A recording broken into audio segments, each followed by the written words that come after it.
नमस्कार मित्रों, हाजिर हूं मैं आज एक ऐसे विषय पर चर्चा करने के लिए जो अक्सर लोग अपने जीवन में किसी शुभ कार्य को करने के लिए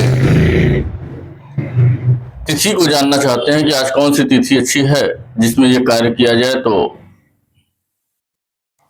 मेरे जीवन में उन्नति और धन लाभ प्राप्त हो। तो आज इसी विषय पर चर्चा करूंगा कि तिथि के अनुसार कौन सा कार्य करना आपके जीवन में सफलता और सौभाग्य प्रदान करेगा।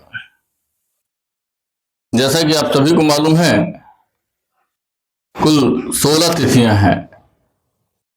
प्रतिपदा, द्वितीया, तृतीया, चतुर्थी, पंचमी, षष्ठी, सप्तमी, अष्टमी, नवमी, दसवीं, एकादशी, द्वादशी, त्रयोदशी, चतुर्दशी, पूर्णिमा और अमावस्या। तो क्रमवार मैं इन्हीं तिथियों के विषय में चर्चा करूंगा। प्रतिपदा तिथि पे कौन सा कार्य करना उचित होता है और कैसा उसका फल मिलेगा, इस बात पर चर्चा करूंगा। प्रतिपदा तिथि को प्रथमा कहते हैं। गृह निर्माण, गृह प्रवेश, वास्तुकर्म, विवाह, यात्रा, प्रतिष्ठा, शांति तथा पौष्टिक कार्य आदि सभी मंगल कार्य किए जाते हैं। इसी तरह से कृष्ण पक्ष की प्रतिपदा में चंद्रमा को बलि माना गया है और शुक्ल पक्ष की प्रतिपदा में चंद्रमा को निर्मल माना जाता है। इसलिए शुक्ल पक्ष की प्रतिपदा में विवाह, यात्रा, व्रत, प्रतिष्ठा, समांत, चूड़ाकर्म, वास्तुकर्म और गृह प्रवेश आदि का कार्य नहीं करना चाहिए। इसी के साथ मैं बात करूंगा द्वितीया तिथि की। द्वितीया तिथि विवाह मुहूर्त, यात्रा करना, आभूषण खरीदना, शिलान्यास, देश अथवा राज्य संबंधी कार्य, वास्तुकर्म, उपनयन आदि कार्य करना शुभ माना जाता है, परंतु इस तिथि में तेल लगाना वर्जित माना जाता है। इसी के साथ में तो अगली कड़ी में मैं बात करूंगा तृतीया तिथि की। तृतीया तिथि में शिल्पकला अथवा शिल्प से संबंधित अन्य कार्य में सीमांत नयन, चूड़ाकर्म, अन्नप्राशन, गृह प्रवेश, विवाह, राज्य संबंधी कार्य, उपनयन आदि शुभ कार्य संपन्न किए जाते हैं। अगले कड़ी में आता है चतुर्थी तिथि।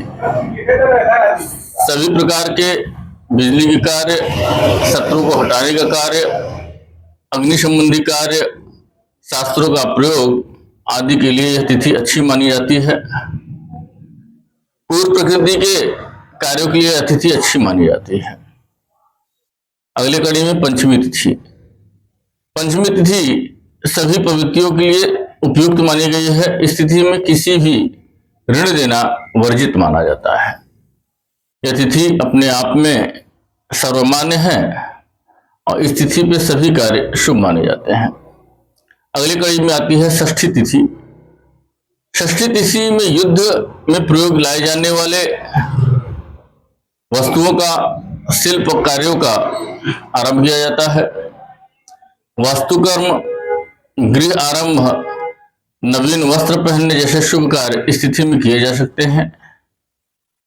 इस तिथि में तेलम्भग्य और अभग्य, कृतकर्म, दातून, आवागमन, काष्ठकर्म आदि कार्य वर्जित माने जाते हैं। अगले कड़ी में मित्रों संगीत तिथि। सप्तमी तिथि विवाह मुहूर्त, संगीत संबंधी कार्य, आभूषणों का निर्माण, नवीन आभूषणों का धारण किया जा सकता है, यात्रा, वधु प्रवेश, गृह प्रवेश, राज्य संबंधी कार्य, वास्तुकर्म, चूड़ाकर्म, अन्नप्राशन, उपनयन, संस्कार आदि सभी कार्य किए जा सकते हैं। अगले कड़ी में अष्टमी तिथि। इस तिथि में लेखन कार्य, युद्ध में उपयोग आने वाले कार्य, वास्तु कार्य, शिल्प संबंधी कार्य, रत्नों से संबंधित कार्य, आमोद प्रमोद से जुड़े कार्य, अस्त्र शस्त्र धारण करने वाले कार्यों का प्रारंभ इस तिथि में किया जा सकता है। इसी के अगले कड़ी में है नवमी तिथि।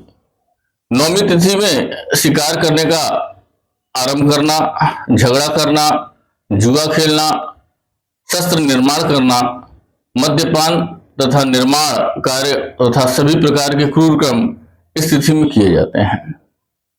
दसवीं तिथि। दसवीं तिथि राज्य कार्य तथा वर्तमान समय में सरकार से संबंधित कार्यों का आरंभ किया जा सकता है। हाथी घोड़े से संबंधित कार्य, विवाह, संगीत, वस्त्र, आभूषण, यात्रा आदि इस तिथि में की जा सकती है। गृह प्रवेश, वधु प्रवेश, शिल्प, अन्नप्राशन, चूड़ाकर्म, उपनयन, संस्कार आदि सभी इस तिथि में किए जा सकते हैं। इसी के अगली कड़ी में एकादशी तिथि। एकादशी तिथि में व्रत, सभी प्रकार के धार्मिक कार्य, देवताओं का उत्सव, सभी प्रकार के उद्यापन, वास्तुकर्म, युद्ध से जुड़े कर्म, शिल्प, यज्ञोपवीत, गृह प्रवेश तथा यात्रा संबंधित कार्य किए जा सकते हैं। अगली तिथि में द्वादशी तिथि आती है। इस तिथि में विवाह तथा अन्य शुभ कार्य किए जा सकते हैं। इस तिथि में तेलमर्दन, नए घर का निर्माण तथा नए घर में प्रवेश, यात्रा का त्याग माना जाता है। त्रयोदशी तिथि। संग्राम से जुड़े कार्य, सेना से के उपयोगी अस्त्र शस्त्र, ध्वज, पताका के निर्माण संबंधी कार्य, राज्य संबंधी कार्य, वास्तु कार्य तथा संगीत विद्या से जुड़े कार्य इस दिन किए जा सकते हैं। इस दिन यात्रा, गृह प्रवेश, नए आभूषण और यज्ञोपवीत जैसे शुभ कार्यों का त्याग करना चाहिए। अगले कड़ी में चतुर्दशी तिथि।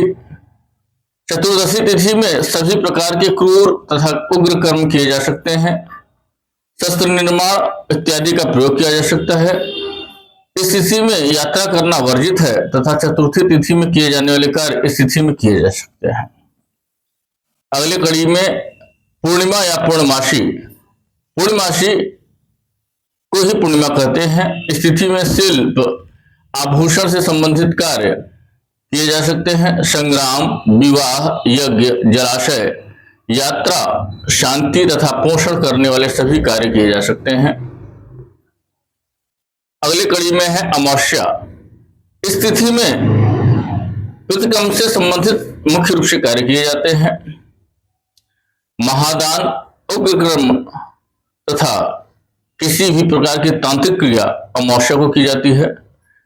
इस स्थिति में शुभ कर्म तथा स्त्री का संग नहीं करना चाहिए। धन्यवाद मित्रों, यह जानकारी आपको कैसी लगी? अगर अच्छी लगी तो मेरे चैनल को लाइक और सब्सक्राइब करें तथा यदि आप अपने कुंडली का विश्लेषण कराना चाहते हैं तो मेरे संपर्क 83 170 74 895 संपर्क करें। धन्यवाद मित्रों, आपका दिन शुभ हो।